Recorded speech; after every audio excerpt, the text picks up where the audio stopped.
Assalamualaikum warahmatullahi wabarakatuh. Kami dari kelompok 7 yang beranggotakan saya, Nisa Musa Fitri dengan NPM 19 12 10 252.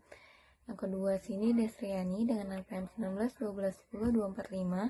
Dan yang ketiga Christina Geraldine Desbi yang dengan NPM 19 12 10 251. Kami ingin mempresentasikan materi 1 dan 2 mengenai penetapan masalah standar ekonomis dan politis. Penetapan standar adalah suatu bentuk regulasi yang pada akhirnya menjadi tanggung jawab pemerintah atau legislatif suatu negara. Pemerintah biasanya mendelegasikan tanggung jawab untuk pengaturan standar dalam akuntansi di lembaga tersebut. Selanjutnya, saya akan menjelaskan yang pertama, yaitu penerapan standar masalah-masalah ekonomis.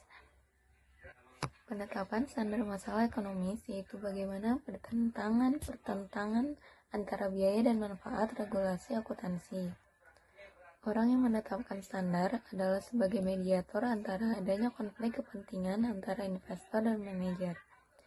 Masalah yang mendasar dari teori akuntansi keuangan adalah bagaimana untuk mengarahkan mediator tersebut, bagaimana merekonsiliasi pelaporan keuangan, dan peran kontrak yang efisien dari informasi akuntansi atau ekuivalen dengan bagaimana menentukan jumlah informasi yang benar secara sosial. Yang kedua, mengenai peraturan dari aktivitas ekonomi. Perusahaan dalam melayani kepentingan umum sering tergantung pada peraturan. Sekumpulan ini mempengaruhi institusi keuangan dan pasar saham.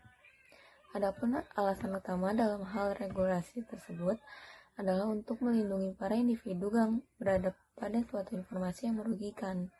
Asimetri informasi menjadi dasar regulasi produksi informasi. Dalam hal ini berhubungan dengan peraturan minimum, kebutuhan penjelasan standar akuntansi, dan auditing yang berterima umum, dan kebutuhan perusahaan publik untuk diaudit standar setting atau membutuhkan. Standar adalah aturan dari hasil utusan informasi pihak luar perusahaan dengan beberapa pihak yang mempunyai kewenangan terpusat atau central out YouTube or it. Asimetri informasi menjadi dasar regulasi produksi informasi. Jika tidak ada asimetri informasi, maka tindakan manajerial dan informasi dalam perusahaan bebas diobservasi semua pihak. Terdapat dua jenis informasi yang dapat dimiliki oleh manajer. Yang pertama ada proprietary information dan yang kedua ada non-proprietary information. Yang selanjutnya yaitu insentif pribadi untuk produksi informasi.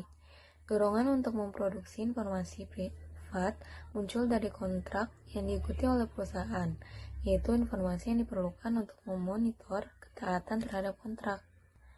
Perusahaan mempunyai insentif pribadi untuk menghasilkan informasi dalam skenario kontrak. Tidak ada kewenangan terpusat yang diperlukan untuk menghasilkan informasi yang kuat. Alasan kontraktual lain dalam menghasilkan informasi juga muncul ketika perusahaan akan go publik. Jika usaha tidak dapat diteliti atau cukur hal lain, menandakan kontrak insentif didasarkan pada hasil operasi perusahaan. Dan slide selanjutnya adalah insentif berbasis pasar bagi produksi informasi. Dorongan pribadi bagi para manajer untuk menghasilkan informasi tentang perusahaannya yang berasal dari kekuatan pasar. Ini melibatkan beberapa pasar, yang diantaranya yaitu ada managerial labor market, capital market, dan juga takeover market. Respon pasar pada pengungkapan penuh. Ada beberapa teori yang memprediksi bahwa pasar akan merespons secara positif pada pengungkapan yang ditingkatkan. Di antaranya, 1. Lang and Lenholm 1996. Tingkat pengungkapan informasi yang tinggi dilakukan oleh perusahaan yang memiliki kolerasi earning Singleton yang rendah.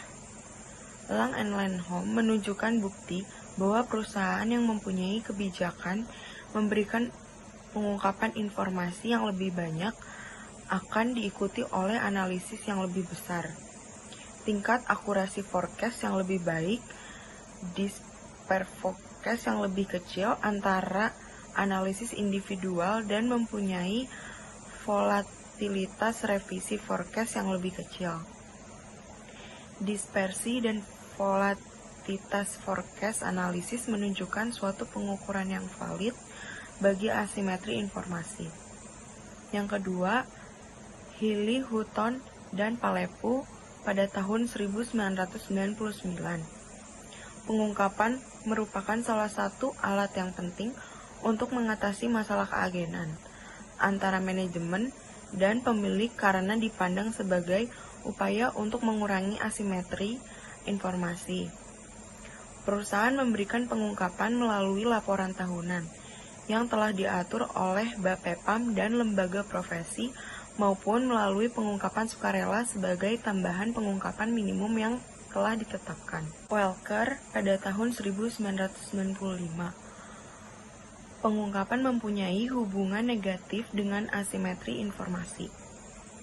Kemudian yang terakhir, Botoson dan Plume pada tahun 2002. Semakin komprehensif atau tingkat tinggi kelengkapan pengungkapan laporan keuangan, maka akan memperkecil asimetri informasi perusahaan dengan pengungkapan kualitas tinggi, menikmati biaya modal dari utang dan ekuitas lebih rendah. Dan sebaliknya, kekuatan pasar akan meningkatkan produksi informasi. Kemudian, ada 4 sumber kegagalan pasar. Yang pertama ada eksternalitas dan free riding. Kekuatan pasar sendiri gagal mendorong penyajian jumlah produksi informasi. Maka diperlukan regulasi dengan alasan eksternalitas yang merupakan tindakan yang diambil oleh perusahaan atau individu yang menimbulkan biaya atau manfaat kepada pihak lain, di mana pihak yang menciptakan eksternalitas tidak terbebani atau memperoleh pendapatan. Free riding adalah ketika perusahaan atau individu memperoleh manfaat dari eksternalitas. Kedua, ada adverse selection. Serba salah jika satu pihak manajer atau orang dalam memiliki manfaat informasi melebihi pihak lain atau investor. Banyak cara bagi manajer dan orang dalam mengeksploitasi pemanfaatan informasi mereka dengan biaya pihak luar. Kekuatan pasar tidak memotivasi rilis informasi penuh karena masih banyak informasi dalam tak terungkap dan muncul problema pemilihan serba salah. Yang ketiga, ada moral hazard. Adanya moral hazard menyebabkan pasar tenaga kerja tidak bisa menilai kualitas dari seorang manajer dengan baik. Penyimpangan moral jika satu pihak dapat mengamati tindakan pihak lain dalam transaksi. Yang keempat, unanimity, yaitu adanya adverse selection dan moral hazard menyebabkan adanya perbedaan pendapat di antara investor mengenai tindakan manajemen dan memaksimalkan nilai perusahaan. Jika pasar bekerja dengan baik, pemegang saham akan setuju bahwa manajer memaksimumkan nilai perusahaan dan sebaliknya. Kemudian ada regulasi desentralisasi. Contoh regulasi desentralisasi, bila standar mengatur bahwa perusahaan harus melaporkan laporan keuangan segmen, tetapi bagaimana perusahaan memilih untuk membagi segmennya, diserahkan sepenuhnya kepada manajer. Standar hanya memberi panduan cara perusahaan untuk memilih untuk membagi segmennya, yang diambil dari Scott 2003. Peraturan SEC mengenai pengungkapan risiko di mana manajer diberikan kebebasan untuk melaporkan risiko dalam kegiatan operasionalnya dengan cara yang mereka anggap terbaik. Berapa banyak sih informasi yang cukup? Dari pandangan ekonomi, perusahaan seharusnya menyediakan informasi sampai pada titik di mana manfaat marginal sosial sama dengan biaya marginal sosial. Tetapi karena adanya 4 faktor yang sudah disebutkan, pasar sulit untuk memberikan perusahaan manfaat sosial penuh dari informasi yang dihasilkan, dan perusahaan tidak bisa mencatat biaya dari produksi informasi, yang pada akhirnya mendorong investor agar ada regulasi untuk melindungi kepentingan mereka. Baik, selanjutnya ada 2 teori regulasi. Yang pertama ada teori kepentingan publik atau public interest theory, dan yang kedua ada teori kelompok kepentingan atau the interest group theory. Untuk teori pertama, yaitu teori kepentingan publik, itu menyatakan bahwa regulasi terjadi karena tuntutan publik dan muncul sebagai koreksi atas kegagalan pasar. Sedangkan dari kelompok teori kepentingan itu mempunyai pandangan bahwa suatu industri beroperasi karena terdapat sejumlah kepentingan kelompok. Pada slide berikutnya ada 5 standar setting di dalam Kanada dan di Amerika Serikat. Yang pertama ada The International Accounting Standard Board atau IASB. Yang kedua ada The Securities and Exchange Commission atau SEC. Yang ketiga ada The Financial Accounting Standard Board atau FASB.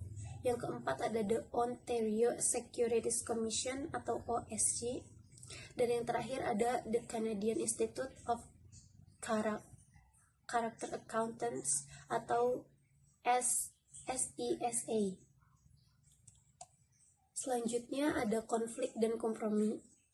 Contoh konflik konstituensi adalah dalam artikel Blue Metal tahun 1992. Itu membahas tentang draft publikasi FASB tentang penilaian sekuritas perusahaan dengan fair value. Fair value dapat ditentukan dengan model present value atau teknik lainnya. Dalam artikel tersebut yang menjadi fokus utama adalah konflik konstituensi terkait dengan SFAS 15115 atau akuntansi untuk investasi tertentu pada utang dan sekuritas ekuitas. Lanjut ada comprehensive income, itu merupakan sebuah perubahan pada ekuitas selama periode kecuali yang dihasilkan dari investasi dan atas distribusi ke pemilik. Serta ada slide yang terakhir yaitu kriteria penyusunan standar. Di sini ada 4. Yang pertama ada decision usefulness atau keputusan yang bermanfaat. Yang kedua ada mengurangi informasi asimetri. Yang ketiga ada konsekuensi ekonomi standar baru. Dan yang terakhir ada aspek politis penyusunan standar. Sekian dari kelompok 8, yaitu saya Srin Destriani, Anissa Nursafitri, dan Christina Geraldine Desbi. Mohon maaf apabila masih banyak salah dan kurangnya. Sekian, wassalamualaikum warahmatullahi wabarakatuh. Terima kasih.